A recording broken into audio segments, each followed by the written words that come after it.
afternoon, parents, faculty, staff, administrators, and especially the distinguished class of 2016.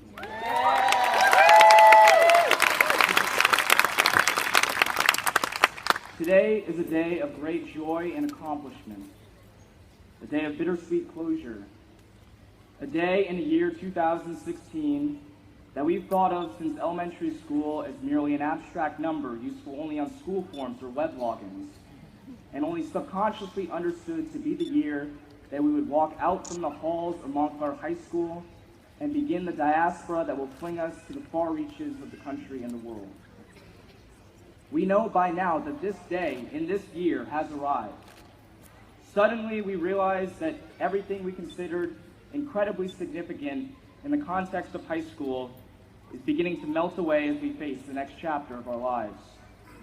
It is time to say a fond goodbye to the hallway gossip, to friends and teammates, goodbye to hot bagels abroad, and awful parking situations, goodbye to our common slang vocabulary, and in a greater sense to our adolescence. And for many of us, it is time to say goodbye to Montclair as the place where we spend the majority of our waking days.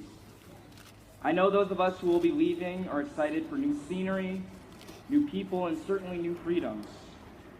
It's a constant battle to try to temper expectations when nostalgic adults and our friends who have already graduated Montclair High School relay stories of grandeur for what awaits us when we leave here. Very recently, someone said to me paradoxically, "You are about to have the greatest years of your entire life. Just make sure not to ruin them by expecting too much." While we might be eager to leave our beautiful hometown, it deserves at least a few moments of reflection and gratitude. We have been privileged to be raised in one of the most racially, culturally, and socioeconomically diverse towns in the country, if not the world.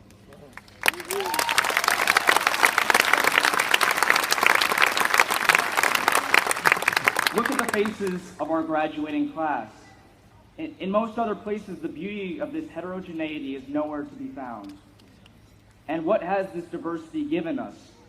A home with a spirit of respect and tolerance, a cultural colossus with institutions like the Montclair Film Festival and our own prolific School of Visual and Performing Arts, a political consciousness where rallies by students protesting injustices are supported and encouraged.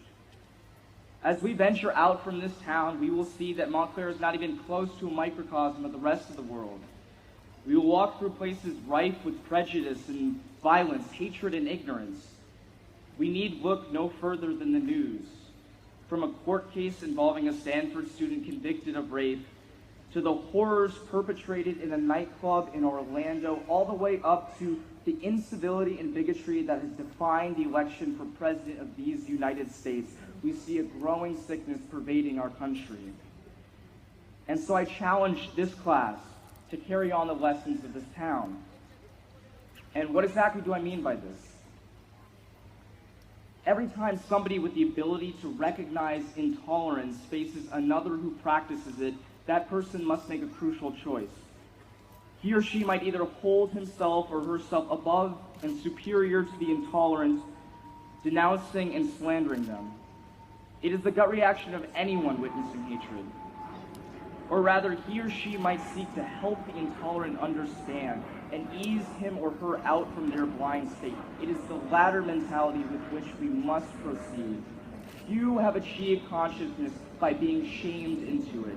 When attacked, ignorant people choose to retreat farther into their own prejudices. In many parts of this country, homophobia, racism, Islamophobia, and xenophobia run rampant.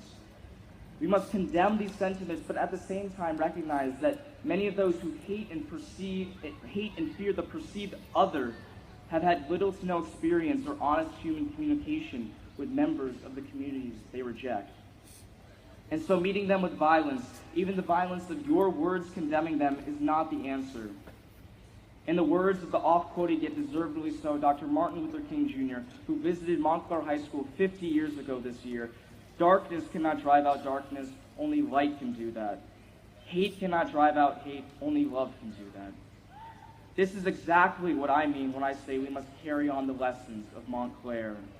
We know through experience that diversity does not splinter, but rather strengthens us. The privilege of this town's upbringing gives us a responsibility to act as good citizens by spreading acceptance and repelling fear.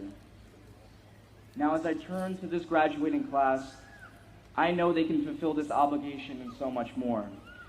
As much as I wanted to avoid the whole achieve our dreams graduation cliche, it's difficult when considering this group of students. Expect these young men and women before you to assume the seats at the forefront of the arts industry, law, and politics. Expect them to headline newspapers and Broadway playbills alike. My claims may seem fantastical right now, but those of us who saw Daisy Garrison's production of Girls Like That this year, or read anything that James Feinberg's pen touched, or heard the music of Liam Kaplan, or seen art by Monique Balzer, or a film by Max Kolmonsky, or any of the other countless achievements of this class that I can't afford to list right now, know that great successes await the class of 2016.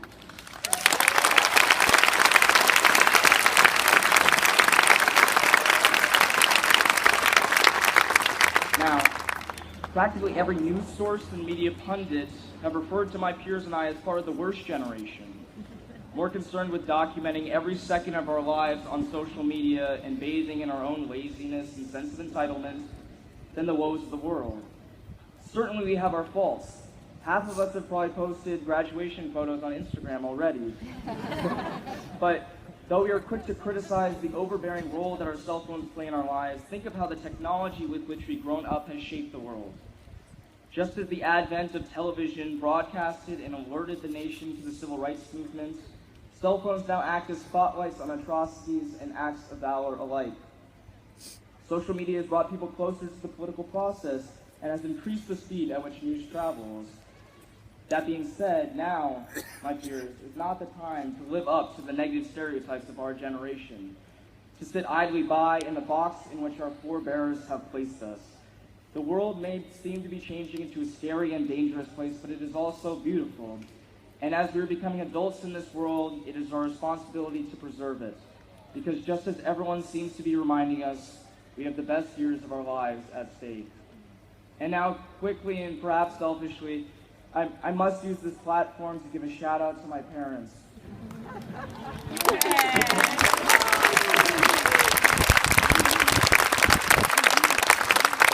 Thank you for everything you've done for me, from my first steps to the ones I took to this podium today. You have a son who loves you and is now honored and humbled to be graduating with his best friends. Thank you, everyone. I present to you the Montclair High School class of 2016.